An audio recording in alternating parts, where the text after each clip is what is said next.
Muy buenos días a todos, a todas. Vamos a comenzar nuestro cuarto webinar de redes. Esta vez vamos a tener también un tema de, de marcado interés acerca de la coherencia de políticas para el desarrollo y en particular hablando un poco de la métrica de la coherencia, un índice que ha venido desarrollando el colectivo La Mundial, de la mano pues, de varios investigadores.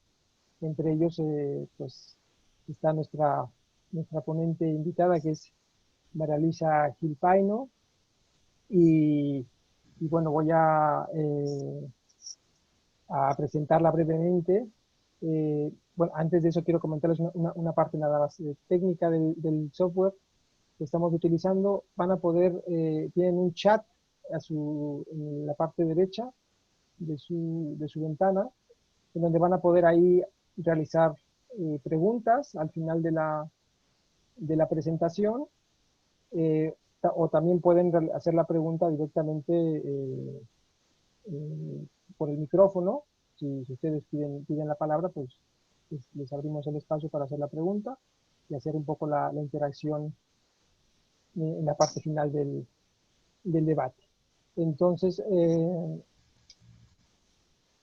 nuestra compañera María Luisa Gil es economista, está especializada en temas de desarrollo internacional, tiene una dilatada experiencia en temas en temas de desarrollo desde la perspectiva de las organizaciones eh, civiles y bueno, como ella nos comentaba, pues están en este esfuerzo de intentar construir y difundir otras formas de entender y hacer economía, que también es muy importante, y eso la ha llevado pues a participar en diferentes espacios como son Economistas Sin Fronteras, en la coordinadora de ONG para el Desarrollo en España y otras organizaciones como actualmente el colectivo La Mundial, que está también encargada de impulsar el índice que vamos a presentar el día de hoy. Y entonces la presentación o el webinar de hoy es el índice un índice para medir la coherencia de políticas para el desarrollo sostenible y pues no me resta más que ceder la palabra a Lizzy para que nos haga su exposición. Muchas gracias, Lizzy. Gracias a ti, Rogelio. Pues voy a compartir la pantalla a ver si me apaño bien.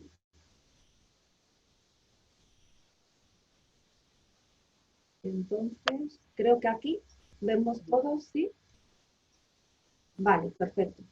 Pues entonces, como os comentaba Rogelio, la idea es que yo os hable de esta iniciativa o de esta herramienta del índice de coherencia de políticas para el desarrollo y que al final tengamos Yo os voy a contar así, como no tenemos tampoco muchísimo tiempo, lo más fundamental del índice para que podáis entender qué mide y a partir de ahí ya, pues cualquier pregunta o lo que sea, vemos al final. El índice es una iniciativa que surgió de una red de organizaciones sociales que ya no está en funcionamiento, que se llamaba la Plataforma 2015 y más, que estaba especializada en temas de investigación aplicada, de comunicación y de incidencia política y que tenía bastante experiencia en el ámbito de la coherencia de políticas para el desarrollo.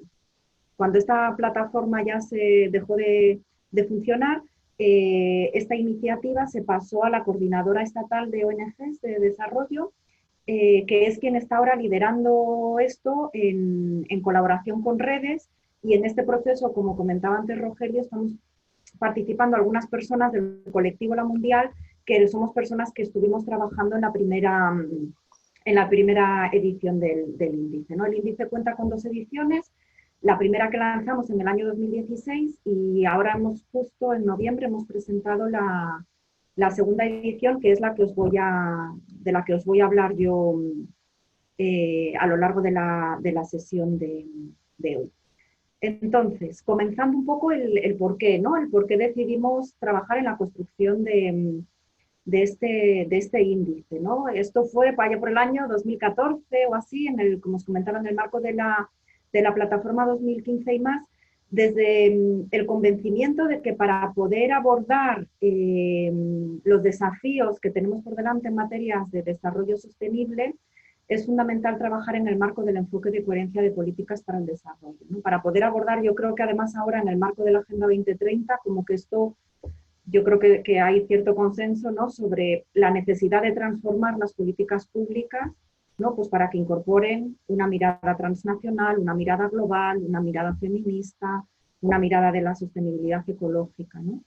Y al tiempo que veíamos, ¿no?, pues que necesitábamos unas políticas construidas desde estas perspectivas, veíamos también que la mayor parte de los principales indicadores que se utilizan de referencia, ¿no?, a la hora de guiar las políticas públicas, pues son por una parte incompletos y muchas veces incluso inadecuados, ¿no? Vemos cómo pues, en las agendas políticas, ¿no?, todavía vienen muy determinadas por el Producto Interior Bruto, que tiene una mirada muy economicista, e incluso indicadores como el Índice de Desarrollo Humano, que sin duda son muy valiosos, pero también, aunque añaden esa dimensión social, pues también faltan otras miradas, ¿no?, como la mirada de la sostenibilidad ambiental o como la mirada de los derechos humanos, y que además miran solo a lo que sucede dentro de los países, ¿no?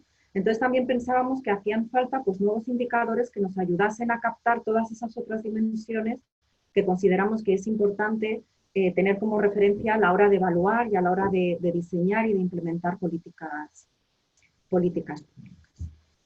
Con eso en la cabeza, pues empezamos a trabajar en el índice, ¿no? ¿Qué es el índice? Pues es un índice que lo que trata, bueno, como este nombre tan enrevesado que tiene indica, pues que sirve para medir y para comparar el desempeño de los países en materia de coherencia de políticas para el desarrollo sostenible. Al final lo que obtenemos es un ranking de 148 países clasificados en función de cómo son de coherentes con el desarrollo sus políticas públicas.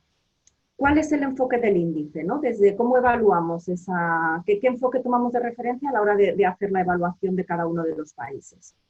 Por una parte, en relación con el enfoque de coherencia de políticas para el desarrollo, tomamos como punto de partida esta definición que aparece en la diapositiva, que es de Natalia Millán, que seguro que todos la conocéis, que entendemos, ¿no?, y que además Natalia estuvo también participando en la primera edición del índice, ¿no?, que entiende que la coherencia de políticas es integrar la perspectiva de desarrollo sostenible en todo el ciclo de todas las políticas públicas de un determinado gobierno.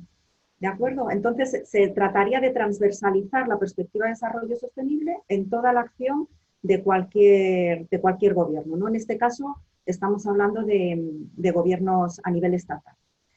Y si entendemos que la coherencia de políticas es transversalizar la perspectiva de desarrollo, ¿de qué enfoque de desarrollo estamos hablando, ¿no? Porque también como todos y como todas sabemos, pues el propio concepto de desarrollo es un concepto en disputa, ¿no? Y hay muchas maneras diferentes de entender el desarrollo. Nosotros partimos de una combinación de los cinco enfoques que aparecen aquí en la imagen, ¿no?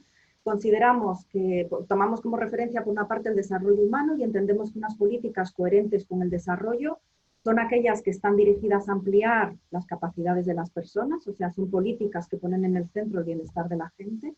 Por otra parte, el enfoque de desarrollo sostenible, ¿no? Hay que poner en el centro las personas, pero teniendo también en cuenta la sostenibilidad del planeta, y esto hace que unas políticas coherentes con el desarrollo tienen que tomar en consideración las 4 dimensiones del desarrollo sostenible, o sea, es decir, es necesario evaluarlas desde una perspectiva económica, social, ambiental y también democrática o de gobernanza. El enfoque cosmopolita, ¿no?, la universalidad por la que apuesta la Agenda 2030. Vivimos en un mundo interdependiente y en el que las responsabilidades de los gobiernos no pueden limitarse a los territorios delimitados por sus fronteras, ¿no? Y esto quiere decir que unas políticas coherentes con el desarrollo son aquellas que toman en consideración no solo los efectos que éstas tienen sobre los territorios de los países que las aplican, sino que también tienen en cuenta cuáles son los efectos que tienen sobre otras partes del planeta.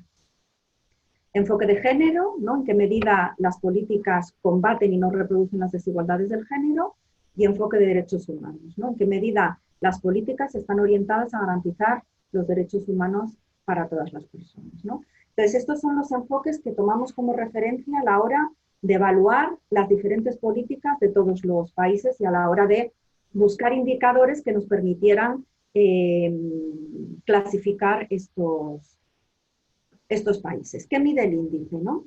Pues lo primero que hicimos, bueno, después de identificar, ¿no?, la mirada desde la que queríamos evaluar a los países, lo que hicimos fue identificar un grupo de 19 políticas públicas que fueran representativas del conjunto de la acción gubernamental de prácticamente cualquier gobierno del mundo, ¿no?, con independencia de que luego esas políticas estén agrupadas o tengan denominaciones diferenciadas según el país del que estemos hablando. Y estas 19 políticas las agrupamos con fines analíticos y metodológicos en los 5 componentes que aparecen ahí, ¿no? Tenemos un componente económico en el que evaluamos la política fiscal y financiera, un componente social en el que tenemos todo lo que tiene que ver con educación, protección social, igualdad, salud, ciencia y tecnología y empleo, un componente global en el que están incorporadas las políticas de justicia y derechos humanos, paz y seguridad, cooperación, movilidad humana y migraciones, un componente ambiental donde tenemos la política de pesca, desarrollo rural, biodiversidad y energía, y un componente productivo donde tenemos 3 políticas: urbanismo, infraestructuras y transporte e industria. Entonces, en un primer momento identificamos un conjunto muy amplio de alrededor de 200 indicadores que nos permitían evaluar la coherencia de estas políticas a través de las 4 dimensiones del desarrollo sostenible. Y después había todo un proceso, que en esto no voy a entrar, pero luego si tenéis preguntas lo podemos hablar al final, a través de un proceso de depuración en el que combinamos una metodología estadística, el análisis de componentes principales, con también criterio teórico.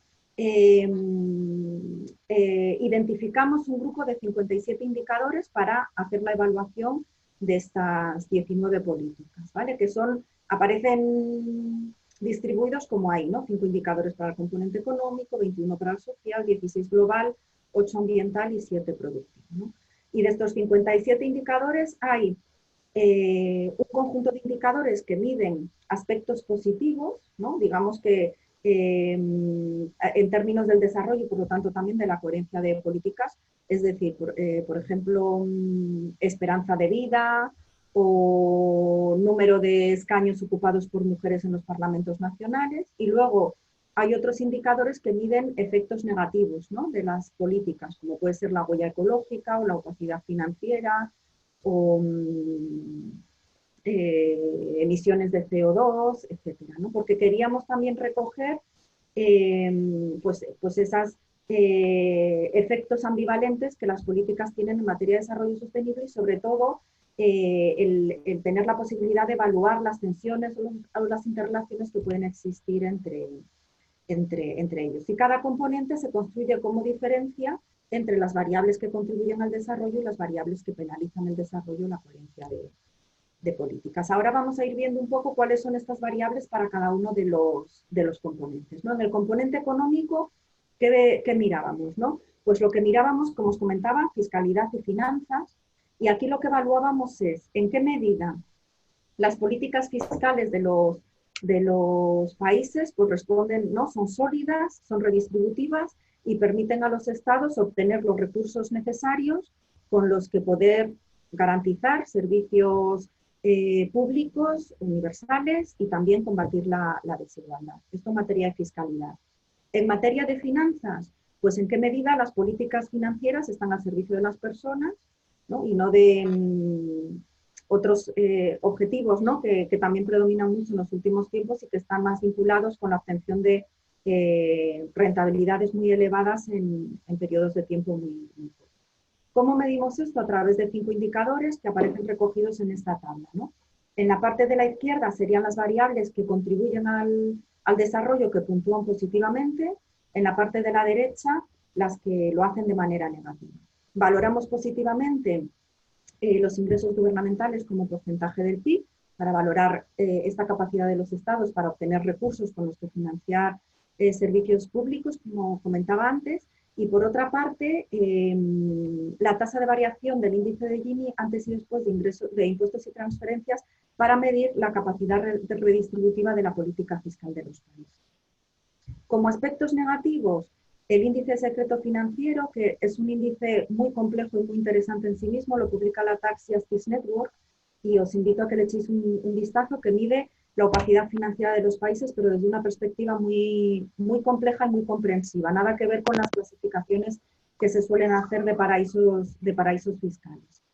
Luego construimos un indicador para medir el sobredimensionamiento del sector bancario con el fin de poder captar un poco los peligros de un exceso de financiarización de la economía, y luego un indicador que mide la brecha de género en el acceso a las instituciones, al sector financiero entre hombres y mujeres, ¿no? Algunos hallazgos así muy rápidamente, luego ya si queréis podemos entrar en más cosas, pero para ver un poco cómo funciona el componente, ¿no? Algunos hallazgos, porque lo que tenemos en el índice es, tenemos un ranking global y luego tenemos un ranking para cada uno de los componentes. En el componente económico, ¿qué observábamos? Pues que hay países que, puntuando relativamente bien en tema de ingresos gubernamentales y también de lucha contra la desigualdad, aparecen muy penalizados por temas de opacidad financiera y de sobredimensionamiento del sector bancario, ¿no? Aquí vemos una comparativa entre las posiciones de los países para ver cómo les penalizan estos dos aspectos a los países al incorporarlos en el índice. Y vemos como países, pues como Suiza, como Luxemburgo, como Singapur, Panamá, China, Estados Unidos, retroceden, pues fijaos, hasta Suiza, hasta 78 posiciones, como consecuencia de su opacidad financiera, dependiendo de los casos, o del elevado peso, en el caso de Luxemburgo sobre todo, del sector bancario en relación con el Producto Interior Bruto, ¿no? Y así, por ejemplo, aquí tendríamos, ¿no?, una comparativa entre dos países en estos indicadores, Portugal y Luxemburgo. En la parte de arriba aparecen reflejadas las variables que se evalúan positivamente y en la de abajo las que se evalúan negativamente. Vemos cómo en los dos indicadores de la parte superior tienen casi la misma puntuación, pero vemos cómo en las variables que penalizan, Luxemburgo, que es el que aparece en naranja oscuro, puntúa muchísimo, o sea, aparece mucho más penalizado tanto en opacidad financiera como en sobredimensionamiento del sector bancario. Aquí veis que en el eje las variables se mueven entre 1 y -1 porque están normalizadas, ¿no?, para que podamos agregarlas y también para que podamos compararlas entre sí. Y esto hace que Portugal ocupe la posición 18 del ranking del componente económico, mientras que Luxemburgo baje hasta la posición 85 como consecuencia de la penalización por estas dos variables. Y también nos sucede lo mismo con el tema de la desigualdad de género, ¿no? En el indicador de brecha de género en el acceso al sistema bancario, pues vemos cómo hay países como Turquía, Omán, Argelia, Marruecos, Ruanda, Angola, etcétera, pues que también descienden un montón de posiciones como consecuencia, sobre todo, de sus malas puntuaciones en relación con este componente. Pasamos al componente social. En el componente social, ¿qué evaluamos? Pues en qué medida los países cuentan con servicios públicos universales y de calidad, un sistema de protección social sólido, niveles de empleo decente, y que también garantizan un acceso equitativo a las nuevas tecnologías y a la información. Y que incorporan también perspectiva de género, ¿no? Como veíamos antes, es el componente que más políticas incorpora y que también mayor número de indicadores. Al igual que antes, en la parte izquierda de la tabla tenemos las variables que puntúan positivamente, y en la parte derecha tenemos variables que penalizan a los países. Bueno, tenemos en educación, tenemos algunos indicadores que ayudan a ver un poco el nivel de acceso y también de calidad de la educación. En materia de protección social, tenemos gasto público en protección social, personas que reciben pensión. En materia de igualdad, ¿no?, comentaba antes, escaños ocupados por mujeres en los parlamentos nacionales, el tema de legislación contra la violencia de género. Hemos construido un indicador que mira la duración de los permisos de maternidad y de paternidad para poder evaluar en el índice pues todo lo que tiene que ver con la división sexual del trabajo, ¿no?, que está en la raíz de mucha de la desigualdad que vivimos las mujeres en el mercado laboral, derechos LGTBI, luego tenemos tema de salud, tanto esperanza de vida como cobertura universal de salud, número de médicos, tenemos también temas de acceso a Internet, temas de educación universitaria, sobre todo en relación con las mujeres. En materia de empleo, pues tenemos tasa de desempleo, también nivel de desempleo, de empleo vulnerable, y luego tema de desempleados que reciben prestaciones sociales por desempleo, ¿no? Este componente seguramente el que ofrece unos resultados más intuitivos y de hecho más cercanos, por ejemplo, al ranking del IDH. Hemos analizado la correlación y creo que está por encima del 0,90, la correlación entre este componente y el ranking. Lo veis aquí. Vemos como los 10 mejores países, seguro que acertaríamos, ¿no? Casi si nos preguntaran si nos pidieran que los mencionáramos. Países nórdicos, países europeos con estados de bienestar fuerte. Y lo mismo con los 10 peores países, ¿no? Sobre todo países africanos que tienen dificultades pues, para garantizar servicios públicos y derechos sociales para una parte amplia de su población. Componente global. Aquí lo que evaluamos es el compromiso de los países con una gobernanza democrática global y con los derechos humanos. Y evaluamos 4 aspectos fundamentalmente. El compromiso de los países con tratados e instrumentos de derechos humanos y justicia internacional. Ahora os voy a poner un listado con algunos de ellos. Contribuciones económicas a programas de Naciones Unidas que nos ayuden a avanzar en las transiciones, ¿no? Y en el abordaje de desafíos, sobre todo en materia de género y en materia de sostenibilidad ambiental. Penalizamos el grado de militarización de las sociedades. Ahora os voy a enseñar también con qué indicadores medimos esto. Y también todo esto incorporando una perspectiva de género. Una tabla también como las anteriores, a la izquierda lo que contribuye, a la derecha lo que penaliza. De tratados internacionales, pues tenemos, bueno, una selección de tratados de la ONU sobre derechos humanos, bastante amplia, el tema de jurisdicción universal, la ratificación del Estatuto de Roma de la Corte Internacional, también el tema de la pena de muerte, también participación en tratados y convenciones sobre armas, también lo que tiene que ver con los tratados, convención y protocolo de personas refugiadas y también de personas migrantes, ¿no? Además tenemos en materia de género, decíamos que teníamos temas de legislación sobre el aborto, derechos de las mujeres en el ámbito de la justicia y también la existencia de un plan de acción para la resolución 1325 de Naciones Unidas, que es la incorporación de perspectiva de género en la reconstrucción post-conflicto de los países. Luego decíamos también contribuciones de los países a ONU Mujeres y al PNUD. Y en cuanto a lo que penaliza, sobre todo, grado de militarización de la sociedad, medido a través de estos 4 indicadores. Gasto militar, personal de Fuerzas Armadas, facilidad de acceso a armas pequeñas y ligeras y capacidades en materia de armas nucleares y pesadas. Estos 2 últimos indicadores están sacados también del Global Peace Index, del índice de paz global. Algunos resultados, ¿no?, que observamos en el ranking específico de este componente.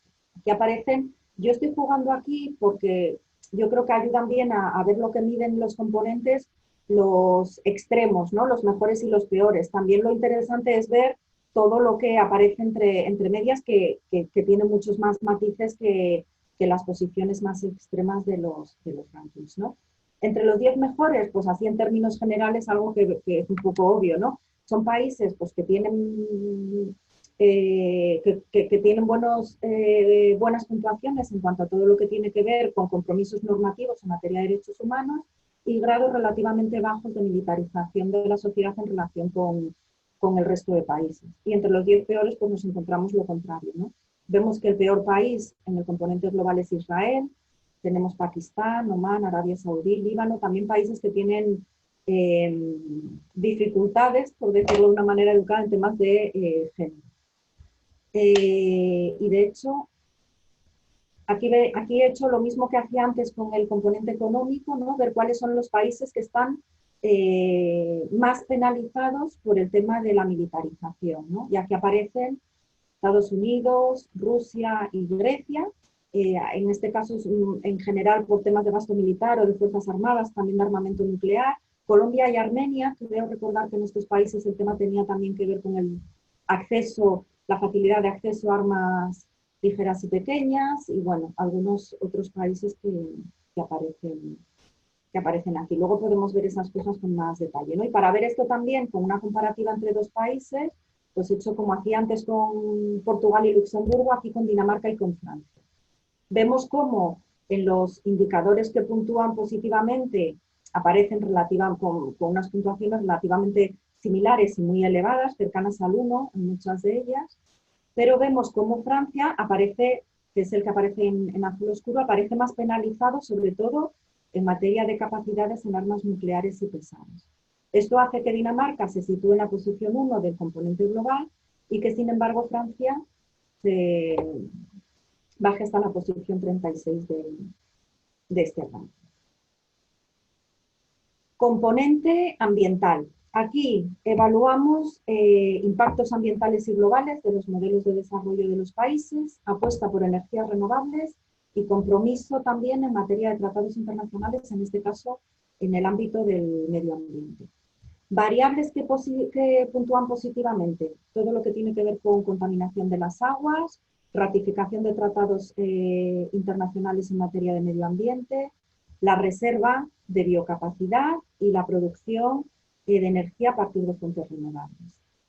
Variables que puntúan negativamente, el uso de fertilizantes, huella ecológica por producción, huella ecológica por importaciones, que nos parecía especialmente interesante para incorporar esa mirada cosmopolita o transnacional que os comentaba al principio, porque al final nos ayuda a recoger el impacto ecológico en otros países del consumo que se hace en el interior de estos países y las emisiones de dióxido de carbono. Este es sin duda el ranking que presenta, es como el ranking social invertido prácticamente, ¿no? Porque sí que aparece claro que los países que tienen mayor renta y muchas veces mejores indicadores sociales son también países que aparecen peor puntuados en el componente ambiental, y que los países que aparecen mejor puntuados son países en general que tienen renta baja, que tienen niveles de consumo y de producción pues más moderados o incluso bajos en muchísimos casos, ¿no? Aquí comparo el primer país y el último del componente ambiental. El mejor puntuado es Kenia y el peor puntuado es Qatar, ¿no? Pues vemos como Qatar pues puntúa, vamos, es de los peores puntuados de los 148 en emisiones de dióxido de carbono y en huella ecológica por producción, y también puntúa mal pues, en huella ecológica por importaciones y el uso de fertilizantes. Y Kenia pues, no aparece casi penalizado en estas variables y además puntúa pues, relativamente bien en las otras variables, ¿no? Luego lo vemos al final en materia de conclusiones, pero este componente es en el que peor puntuaciones tienen, vamos, es el que tiene menor promedio de las puntuaciones de los 5 componentes. Luego os muestro un gráfico con eso. Y ya por último, tendríamos el componente productivo, ¿no? Que lo que medimos o tratamos de medir aquí es la dotación de los países en materia de infraestructuras y de sectores productivos, pero combinándolo también con un cierto equilibrio social y medioambiental. Aquí en variables que puntúan positivamente, pues acceso a infraestructuras básicas, como puede ser saneamiento, como puede ser fuentes mejoradas de agua, electricidad e internet. Y luego también la ratificación del Convenio sobre Derecho de Sindicación y Negociación Colectiva. Y luego, como elementos negativos, pues dos variables que intentan reflejar de alguna manera también los impactos ambientales de esta dotación de infraestructura o del desarrollo de estos sectores productivos, como la contaminación atmosférica o la extracción de agua dulce para uso industrial. Aquí aparecen los 10 mejores y los 10 peores países, ¿no? Entre los 10 mejores, pues aquellos países que tienen buena dotación de infraestructura con menores penalizaciones en estas variables que comentaba de impactos ambientales. Y por otra parte, pues los 10 peores, que tiene también es una foto, los peores también bastante similar a la del social, ¿no? Son sobre todo países de África subsahariana con dificultades en materia de infraestructuras y de desarrollo productivo. Aquí tenemos un gráfico con la situación de 3 países que aparecen entre los 25 peores del ranking, creo recordar, pero que tienen también situaciones diferentes.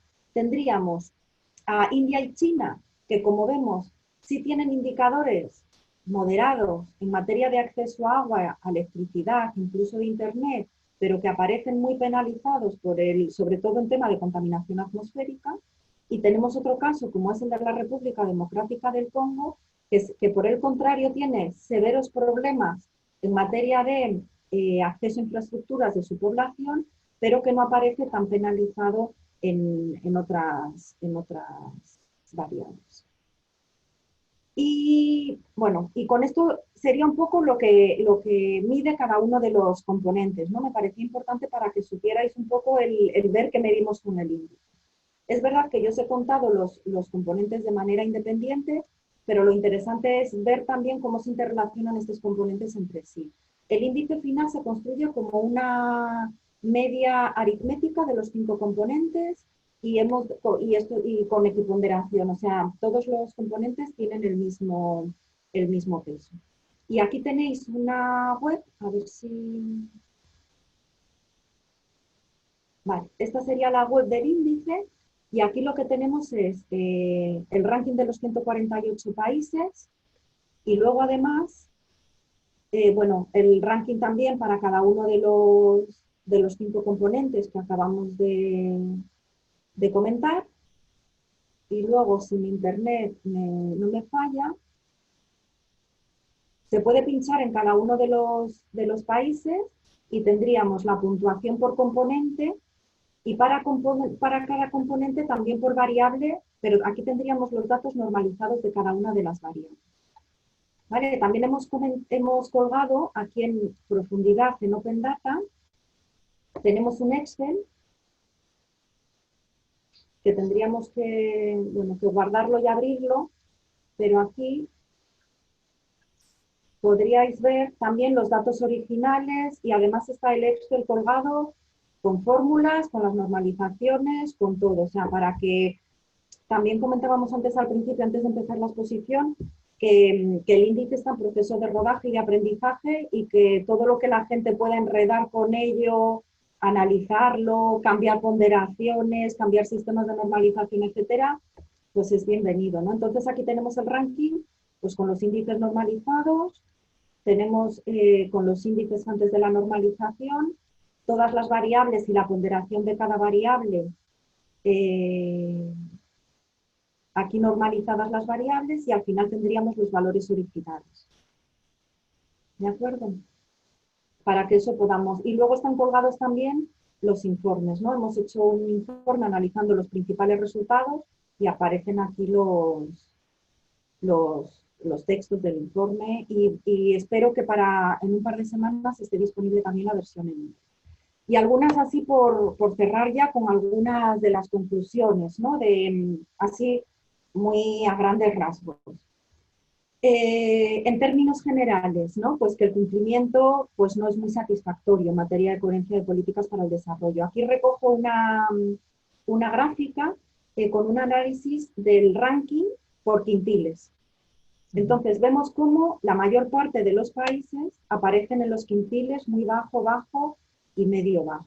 ¿Vale? Y esto se ha hecho con los valores, no lo hemos hecho entre el mínimo y el máximo, sino entre el país que tiene una menor puntuación, que es la India, que tiene como 23, y el país que mayor puntuación tiene, que es Dinamarca, que tiene 89. O sea, ningún país, 79, perdón. A ver, lo tenemos aquí. O sea, que no hay ningún país que supere los 80 puntos sobre 100, ¿no? O sea, que en términos generales, pues los países no integran de una manera satisfactoria estas perspectivas a la hora de diseñar y de ejecutar sus políticas públicas, ¿no? Y que por lo tanto todos los países necesitan transformaciones en este sentido.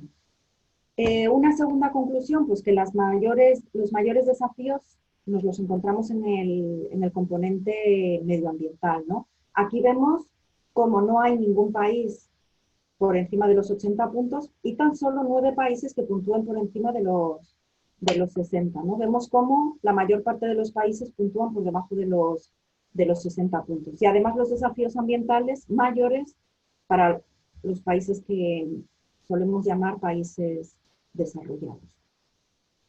Y en definitiva que tenemos que buscar de manera urgente, ¿no? Trabajar pues, para buscar modelos alternativos en todos los países, ¿no? Y yo pongo aquí el ejemplo de Noruega porque muchas veces tomamos como modelo, hablamos, ¿no? De Dinamarca, de Noruega, como ejemplos de países a los que seguir en su forma de desarrollarse. Y es cierto que son países en los que la calidad de vida pues, es elevada para gran parte de su población, pero si miramos al componente ambiental vemos como puntúan por debajo de los 30 puntos en el caso de Noruega, lo cual nos indica que es verdad que en Noruega se vive bien, pero que no todos los países podríamos vivir como Noruega, ¿no? Porque es un modelo que no es extensible y universalizable para que el conjunto de los países del mundo pudiéramos vivir como se vive, como se vive en. Y ya por último, he recogido también esta diapositiva en la que hacemos una comparativa del índice con el índice de desarrollo humano, ¿no? Para que ver un poco pues, qué puede aportar este índice en relación con otros indicadores, ¿no? Y aquí he recogido los países que más posiciones descienden en el ranking del índice de coherencia con respecto al índice de desarrollo humano. Vemos cómo Arabia Saudí, Emiratos Árabes, Bahrein, Singapur y Omán descienden más de 100 puntos. También Estados Unidos, 80 puntos, bueno, etcétera, ¿no? O sea, que vemos cómo empeoran las posiciones o cómo nos cambia la foto cuando no solo medimos cómo se vive en términos o cómo en qué grado de disfrute de derechos sociales tienen las personas dentro de los países, sino que incorporamos también pues, todo lo que hemos visto, ¿no? Todo lo que tiene que ver con impactos ecológicos, con derechos humanos, con grado de militarización de la sociedad y con enfoque de género. Y en principio esto es un poco así, muy a la carrera, lo que yo os quería contar, porque me había comprometido con Rogelia a dejar al menos 20 minutillos para que pudiéramos debatir, comentar, para que me hicierais preguntas o lo que fuera. Pues muchísimas gracias, Lucy. La verdad que es muy interesante. Eh, ha sido una expresión, la verdad que ha valido mucho la pena. Eh, Vamos a dar espacio para preguntas y respuestas. Yo les pido que pueden, como les comentaba al inicio, pueden trasladar las preguntas directamente en el chat o pueden hacer uso de hacer una pregunta a viva voz, si así lo desean. Yo un poquito en lo que se van animando a preguntar, yo tengo aquí, bueno, yo tengo varias preguntas, bueno, pero primero quiero hacer un comentario. La verdad que sí quiero felicitar al colectivo por este trabajo. Yo, honestamente, yo tenía una percepción un poquito diferente del índice. Yo pensé que era un poco un índice mm, de desarrollo internacional como existen otros, pero la verdad que ahora ya escuchando a detalle la presentación, sí que abre una posibilidad muy interesante, no solo en términos de narrativa del desarrollo, sino también como dentro del debate de la coherencia de políticas, porque un poco para contextualizar, pues este debate de coherencia de políticas, pues siempre ha tenido un poquito, bueno, el debate teórico, me refiero, un poquito más orientado a un entorno institucional doméstico, es decir, qué tantos mecanismos institucionales al interior de un país existen para, para que las diferentes políticas de Estado pues sean lo más coherente posibles hacia una meta de desarrollo sostenible, ¿no? Entonces, pero esta propuesta que ustedes están haciendo es una propuesta, bueno, que también existe esa argumentación teórica, pero es una apuesta global, que está muy interesante y que en ese sentido sí que me gustaría, una primera pregunta podría ser, eh, bueno, había un comentario breve ahí sobre la definición que tienen, pero ¿qué entienden por coherencia de políticas en este debate más teórico, ¿no? Una segunda pregunta podría ser, ¿cuál es el aporte que tiene el índice en el marco ahora de la Agenda 2030 y cuáles también son los retos que tiene el índice o este tipo de índices hacia adelante? Yo dejaría estas dos preguntas al inicio, tengo más, pero también voy a dar espacio a otra gente que ya también está comentando en el chat algunas preguntas. O sea que si quieres iniciamos con estas dos y después vamos avanzando. Vale, pues en cuanto al enfoque de coherencia, ¿no? Yo creo, o sea, tú tienes razón, ¿no? Nosotros, como comentaba antes, en la plataforma 2015 más donde surgió esta iniciativa, llevábamos tiempo trabajando en el enfoque de coherencia de políticas para el desarrollo. Y es verdad que es un debate también que ha evolucionado mucho en los últimos años, el tema de coherencia de políticas para el desarrollo, ¿no? Cuando empezó el enfoque de coherencia de políticas para el desarrollo, es verdad que por una parte el enfoque se entendía desde esa perspectiva norte y sur, ¿no? De cómo había que transformar algunas políticas de los países desarrollados para que no perjudicaran a los países en desarrollo, para que no decían lo que se hace con una mano que no se deshaga con la otra, y estábamos centrados en políticas de corte internacional. Y nosotros en ese sentido, yo creo que eso también la propia OCDE, a raíz de la aprobación de la Agenda 2030, ha hecho toda una revisión del enfoque de coherencia de políticas para incorporar esa mirada universal, ¿no? Y también es verdad que se empezó trabajando mucho con mecanismos institucionales para promover la coherencia de políticas, y también a raíz de la Agenda 2030 la OCDE ha evolucionado un montón en cuanto a ese enfoque, y ahora también añade todo lo que tiene que ver con analizar el propio diseño de las políticas, los efectos y los impactos y las interrelaciones que hay entre las propias políticas públicas, ¿no? Entonces, nosotros entendemos que la coherencia de políticas para el desarrollo no puede ser un enfoque puramente técnico o burocrático que se encargue solo de analizar mecanismos, ¿no? Que hay una parte que es importante, pero que esos mecanismos tienen que estar al servicio de la transformación de las políticas públicas, ¿no? Y entendemos que unas políticas coherentes con el desarrollo son políticas. Como comentaba, ¿no? Yo creo que es un poco, eso lo dibujamos también cuando pensamos en el enfoque del índice, desde dónde íbamos a evaluar a los países, ¿no? Políticas. O sea, para nosotros la coherencia de políticas es tener unas políticas que pongan por delante las personas, la sostenibilidad del planeta, los derechos humanos, la perspectiva de género y una perspectiva transnacional o global. O sea, resumiéndolo así de manera muy concreta, eso. Que hay que por supuesto que los mecanismos institucionales son importantes, ¿no? Porque ayudan a incorporar las cosas y aterrizar todos los enfoques en políticas públicas. Y de hecho nosotros luego también, en paralelo, también estamos trabajando en algunos experimentos con gobiernos autonómicos y haciendo estudios sobre cómo transformar esas políticas, pero que esos mecanismos tienen que estar al servicio de la transformación social y que ahí hay elementos que no son técnicos, que son políticos, de conflictos de intereses, de actores que tienen distintos grados de influencia y distintos objetivos y que hacen presión para que las políticas públicas respondan a unos objetivos u otros y no siempre a los objetivos que tienen que ver con esa defensa del interés general, con esa defensa de la igualdad de género ni con esa defensa de la sostenibilidad ambiental. En cuanto al aporte del índice con respecto a la Agenda 2030, en el informe también hablábamos un poquito de eso, ¿no? Hay la red de desarrollo siempre me lío al decir el nombre, de soluciones para el desarrollo sostenible, elabora también un índice que es muy interesante, ¿no? Para que evalúa en qué medida los países contribuyen o están en el camino de alcanzar los objetivos de desarrollo sostenible. Y nosotros hemos analizado un poco las similitudes y las diferencias con respecto a este índice, que este índice lo que hace es tomar como referencia el conjunto de indicadores que se fijaron en el marco de seguimiento de la Agenda 2030. Entonces, Y también de esta manera podemos ver qué puede aportar el índice al seguimiento de la Agenda 2030, ¿no?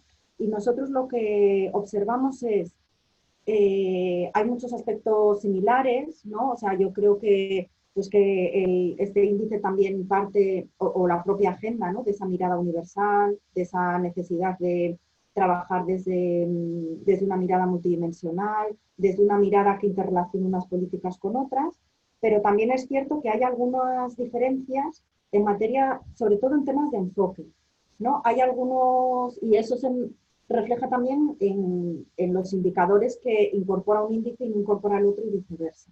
Por ejemplo, en el índice se incorporan elementos como derechos LGTBI, temas de aborto, temas de militarización de las sociedades que no aparecen recogidos como tal ni en la Agenda 2030 ni en el índice de los Objetivos de Desarrollo Sostenible. Y, por ejemplo, en la agenda y en el índice de los Objetivos de Desarrollo Sostenible sí aparecen, por ejemplo, indicadores vinculados con el crecimiento económico o con temas de apertura comercial o de inversión extranjera directa que nosotros explícitamente hemos decidido no incorporar en nuestro índice porque la manera que teníamos, claro, estos índices tienen también un montón, son herramientas interesantes, pero tienen también un montón de debilidades. Una de ellas es que simplifican muchísimo la realidad y te obliga a meter las cosas como muy a lo bruto. Entonces, claro, tú si metes la apertura comercial, básicamente tienes que meter que cuanto más apertura mejor, o que cuanta menos apertura, o que cuanta más apertura peor. Lo mismo con inversión extranjera directa y lo mismo con crecimiento. Y como no consideramos que esos elementos son necesariamente positivos en términos de desarrollo sostenible según el enfoque del índice, pues nosotros no los hemos incorporado. Entonces, sin que suene así como muy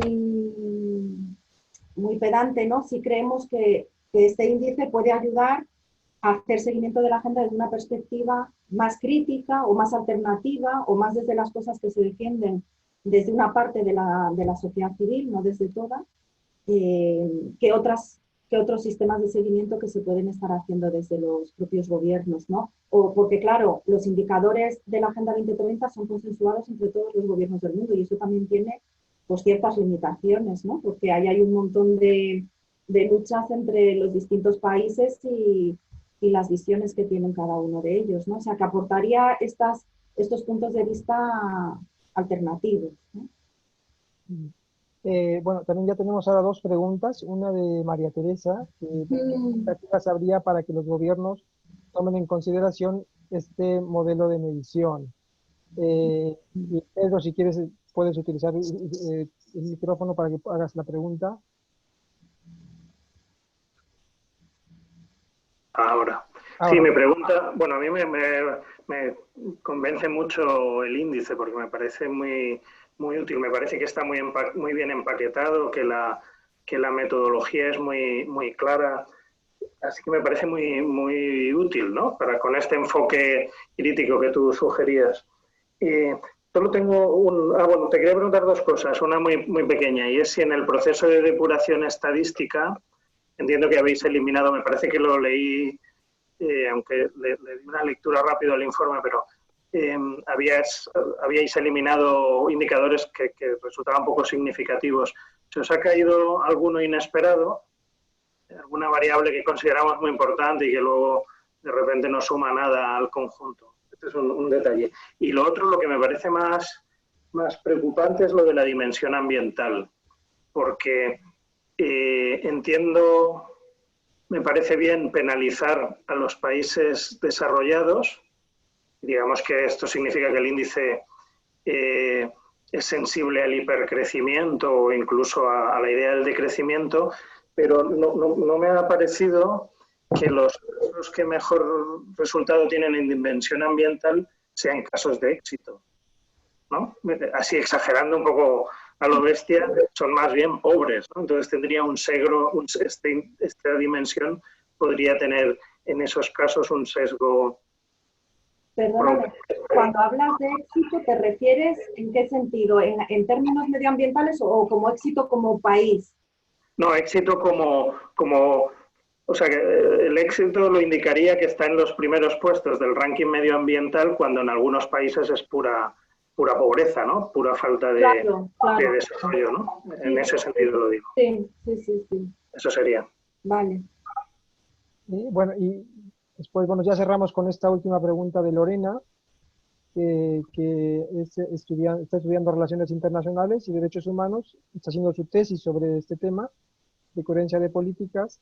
Y bueno, aparte de que pregunta por algunos textos, en la discusión que hemos hecho hay dos textos ahí que estamos sugiriendo como bibliografía, pero a lo mejor tienes algo más que puedes. Sí, hay un montón de cosas, sí. ¿Cuál es la experiencia? La pregunta es, ¿cuál es la experiencia de los países que cooperan en la modalidad sur-sur con respecto a la coherencia? Vale, y había también otra pregunta así de, vale, vale, a Sí. ver si tengo todo más o menos. En cuanto a expectativas de los gobiernos, ¿no? Para que tomen en consideración este índice que comentaba María Teresa. Pues ahí, claro, ahí depende mucho, pues del trabajo que consigamos hacer con este índice a la hora pues de moverlo, pues de llevarlo a foros, de trabajarlo con otras organizaciones y de conseguir apoyos, ¿no? Porque es obvio que, o sea, es verdad que detrás hay una red de ONGs potente, ¿no? Que está la Coordinadora Estatal de ONGs y que está también redes. Pero luego, bueno, todos también sabemos los foros donde se toman las decisiones, pues cuáles son. Es verdad que por ejemplo, en el Gobierno de España, sí que cuando hicimos la presentación oficial del índice en noviembre, sí que vinieron 2 personas del Ministerio de Asuntos Exteriores y mostraron interés y quieren hacer un foro con otros expertos para presentar la herramienta, pero el poder que tenga el índice pues va a depender un poco pues del esfuerzo que pueda hacer redes, la coordinadora, la gente que esté interesada en estas cosas para moverlo, ¿no? Y de conseguir apoyo de otras organizaciones de la sociedad civil, medios de comunicación, etcétera, ¿no? Yo creo que va a depender un poco de eso porque ya sabemos que normalmente estos temas, pues Natalia Millán precisamente siempre dice, ¿no? Que al final forman parte de la agenda blanda de los gobiernos, no de la agenda dura. Y en ese sentido, pues es obvio que puede haber dificultades. Tema de depuración estadística. Con lo que nos hemos encontrado así como más dificultades es con conseguir indicadores para medir determinadas cosas. Por ejemplo, temas de género complicadísimo para muchísimas cosas. Indicadores desagregados, porque claro, como tienen que estar para los 148 países, o sea, si hubiéramos hecho un índice para los países de la OCDE, podríamos haber afinado muchísimo más en cuanto a las cosas que estamos midiendo. Hemos tenido también que renunciar. El índice es mucho menos ambicioso, la versión actual del índice, que la que nosotros teníamos en nuestra cabeza cuando empezamos a trabajar con esto. Teníamos un listado enorme de cosas que nos gustaría medir y que es imposible porque las estadísticas que se publican, pues por una parte responden a determinados enfoques y por otra parte hay muchos países pues, que tienen dificultades para levantar información estadística sobre muchos aspectos.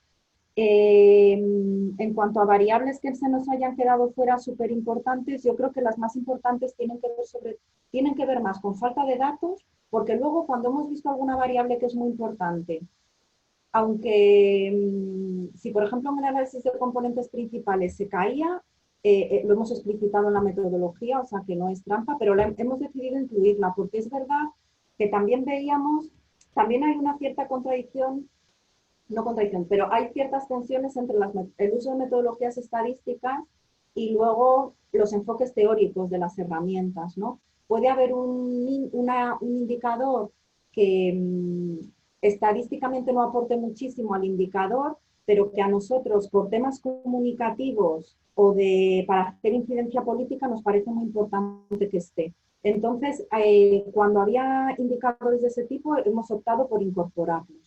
Aunque estadísticamente no aporte mucho, nos parecía importante que en el índice hubiera un indicador que nos permitiera decir, este país, por ejemplo, yo qué sé, hay países de tratados en los que solo hay 2 o 3 países que no han firmado. No marcaba muchísima diferencia para el resto de los otros 140 países del ranking, pero sí nos parece importante pues decir, pues Estados Unidos y otros 4 países son los únicos que no han firmado pues, la Declaración de París o lo que sea, ¿no? Y luego, en cuanto a la dimensión ambiental, es cierto lo que, a ver, todos los rankings, es verdad que luego también cuando te pones a analizar las tripas de los índices, también ves debilidades que tienen, ¿no? Son herramientas que sirven para ver cosas como, para llamar la atención sobre cosas muy generales, pero para hacer un análisis específico de la situación real de los países hacen falta herramientas complementarias, indicadores complementarios. Lo que un indicador mide muy bien en un país no te da tan buena imagen de otro, o sea que todo eso hay que tenerlo en cuenta, ¿no? Y los rankings que hay por componente pues también reflejan un poco esas dificultades. En cuanto a la dimensión ambiental, es cierto que nosotros lo ponemos en el informe. El país que mejor lo hace, lo mismo que un país nórdico, que no es un modelo por los impactos ambientales que tiene, países que puntúan muy bien en ambiental no son modelos tampoco a seguir porque puntúan bien en ambiental, pues porque tienen un desarrollo económico muy bajo, porque no tienen infraestructuras, porque no... Entonces es verdad, por eso es interesante ver la combinación de unos países con otros. Kenia aparece muy bien puntuado en el componente ambiental, pero si lo vemos en el componente global aparece muy abajo en el ranking, ¿no? Porque luego si ahí le incorporas el tema de género, le incorporas los derechos sociales, le incorporas las infraestructuras, le incorporas el desarrollo productivo, pues todo eso le reduce muchísimo. Pero por eso está interesante jugar con las puntuaciones de los distintos países en los distintos componentes, ¿no? Porque también ayuda pues, a tener la imagen de conjunto. Y no sé si había alguna pregunta más. Sí, había una pregunta de Lorena. Cooperación sur-sur. La verdad es que nosotros, a ver, hemos trabajado el índice, no lo hemos trabajado desde una perspectiva de cooperación internacional. O sea, nos hemos mantenido, hemos intentado, de hecho, la AOD no aparece como indicador y lo estuvimos valorando en su momento.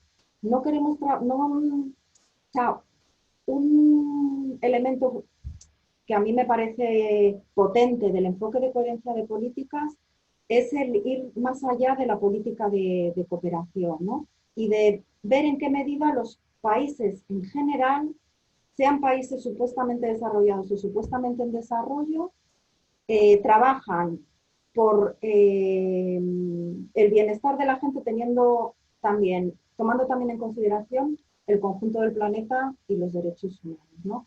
Entonces, desde esa perspectiva, pues no hemos hecho un análisis de la experiencia concreta de los países que hacen cooperación sur-sur, sino que aparecen como países como aparece cualquier tipo de país.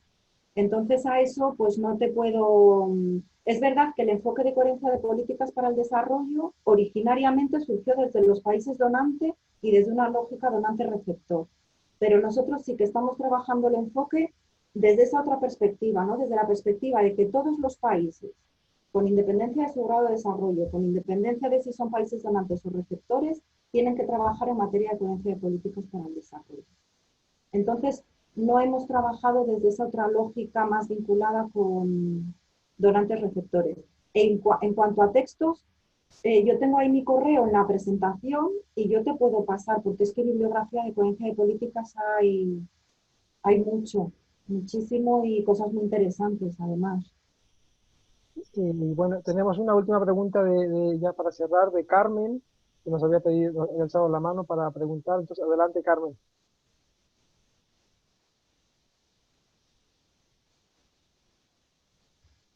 Ay, no se oye. No sé. Oh, bueno. Vaya, Pues, qué raro. sí, bueno, dice que sobre todo era para felicitar, que le parece muy interesante. Ay, muchas gracias.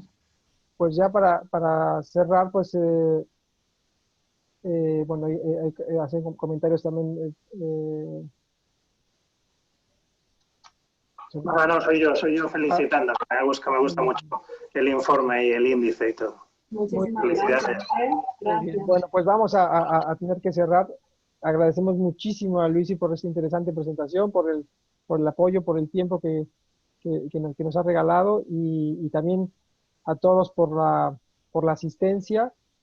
Vamos a volver pronto en enero con otro interesante webinar sobre el tema del Brexit.